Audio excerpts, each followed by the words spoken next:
Katika hali isiyokuwa ya kawaida, Bwana Amani Mwakalebela ambaye ni afisa wa TARURA ya Kilombero mkoani Morogoro ameshindwa kuamua mgogoro wa madereva bajaji na Noah ambao wanafanya safari zao kutoka Mikumi hadi Ifakara.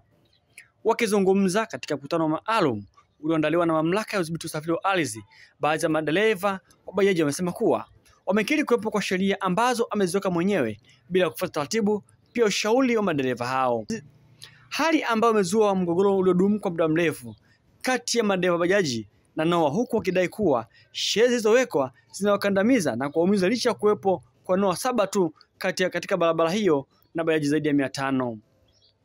Yohana Isa na Gason Simon ni madereva bajaji wameomba serikali ingie katika mgogoro huu ambao umedumu kwa kipindi kirefu sasa, unaotajwa kuhatarisha maisha ya watu hawa, kwani madereva bajaji na Noah wamekuwa wakitishana uhai katika kazi zao. Tunaenda Ifakara, tunaenda Ifakara, tunaenda Ifakara, tunaenda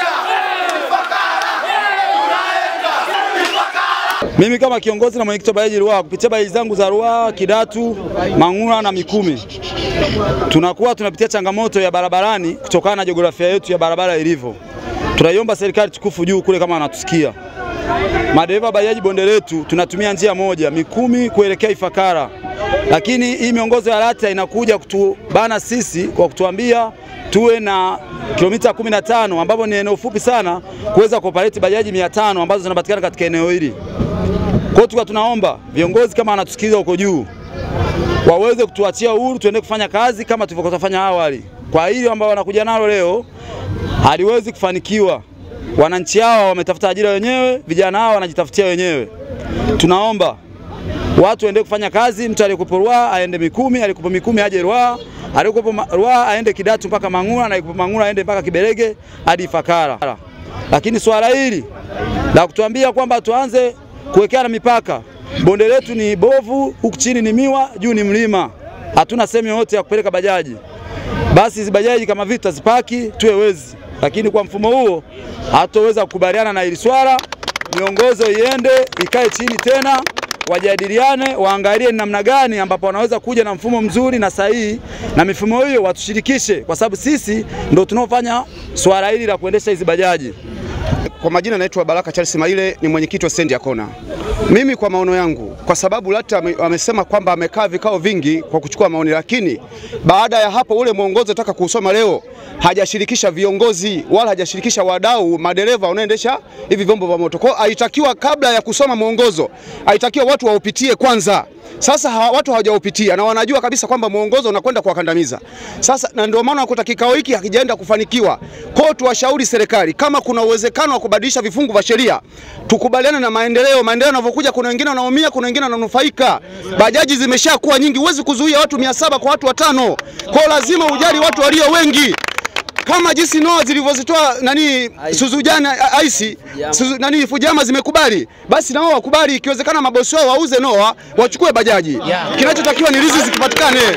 Lakini watu ukiangalia wa vijana walio wengi wana familia, wanasomesha, wamepanga na bajaji zingine si za kwao, wana vipande. Leo unamwambia mtu ufanye kazi ya kutoka hapa kwenda pale, wanaishi vipi? Kwa hiyo ni ajira ambayo tayari watu wameshajiajiri. Ndio maana unakuta hakuna malalamiko mengi kwenye upande wa serikali kwa vijana, kwa sababu mmeziruhusu ziingie watu wafanye kazi. Basi wacheni wafanye kazi.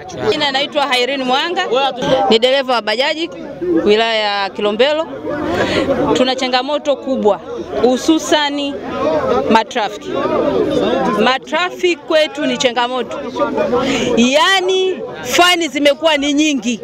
Unapigwa leo na kasi siku 2 unapigwa nyingine. Sababu naulizwa huku huwezi kufika.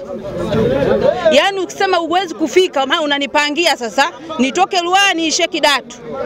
Ili nipate 40,000 natakiwa nibebe abiria 80 wa shilingi 500. Bajaji ziko 700. Hiyo 40,000 mimi nitapata.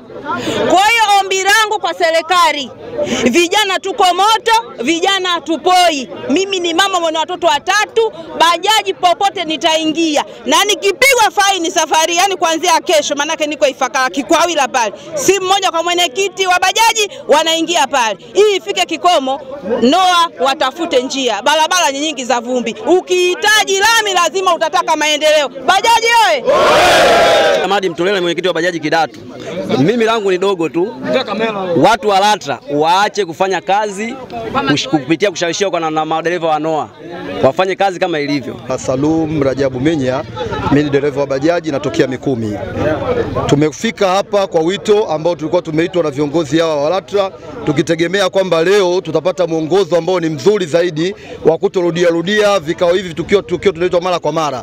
Lakini kilichotokea leo katika kikao chetu hiki ni kwamba hakijafanikiwa. Na kwa nini hakijafanikiwa? Kwanza moja, kwa ambao tulikuwa tunafuatilia kikao hiki, kwanza kiongozi wa LATRA huyu wa eneo hili ameshindwa kujua kwamba wananchi ndio mabosi wa yeye ambaye yupo serikalini. Mapato ambao serikali inapata fedha, ambapo yeye anapata mshahara wake kwa kupitia mapato hayo ambao wananchi wanalipa. Lakini yeye alikuja na miongozo yake ambayo inafanya wananchi wasihoji chochote ila wamsikilize yeye zaidi. Hilo ni kosa.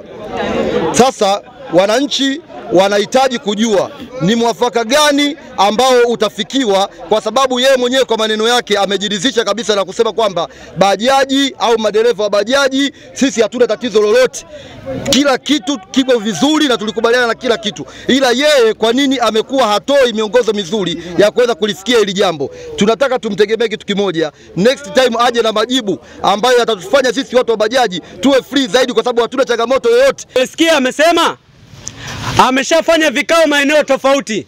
Sawa sawa Ila moja ya sehemu alikofanya vikao vikufanikiwa ni Ruaha. Sawa sawa Alikuja hivyo hivyo akisema kuna muongozo ambao anatakiwa kutoa. Akiwa anataka kutupa huo muongozo, tulisema amemshirikisha nani? Kwa sababu hii kazi ya kwetu sisi. Sawa sawa Sisi ndio tunaojua ugumu na changamoto hii kazi. Inawezekanika ofisi ya LATRA wamesema imekuja mwaka jana, sijui mwezi wa 3, si ndio? Ila polisi tuko nao kitambo. Sawa sawa Na tunajua taratibu za barabarani. Lakini mazingira ambayo walikuwa wanakuja kutupangia ikapelekea tukashindwa kuelewana. Wanageuza maeneo yetu kama ni mjini wakati ni vijijini.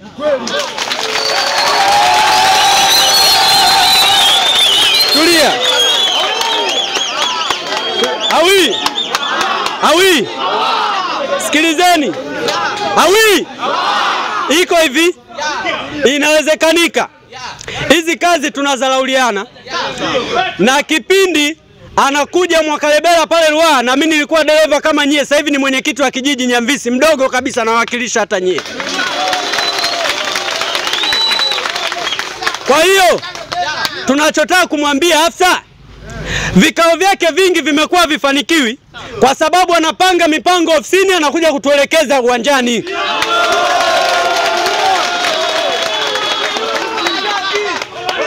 Na ambacho anatakiwa kujua, nadhani waambie madereva wa bajaji Ruaha, kwa sababu tunaamini mtu wa mwisho wa kutupa faraja kwenye nchini rais.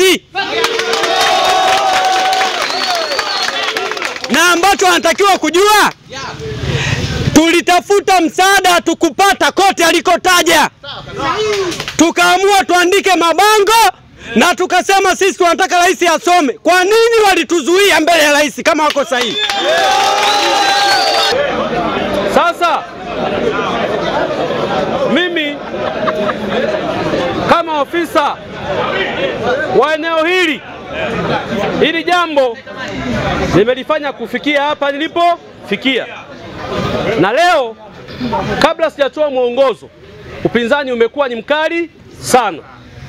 Hiki ninachokifanya sasa, naahirisha kikao hiki na mwongozo leo sitausoma.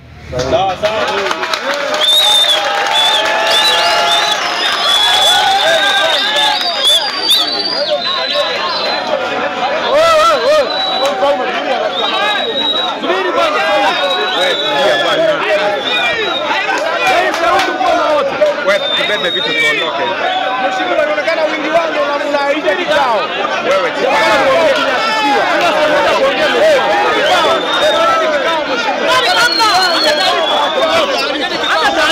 fanyeni kikao serikali.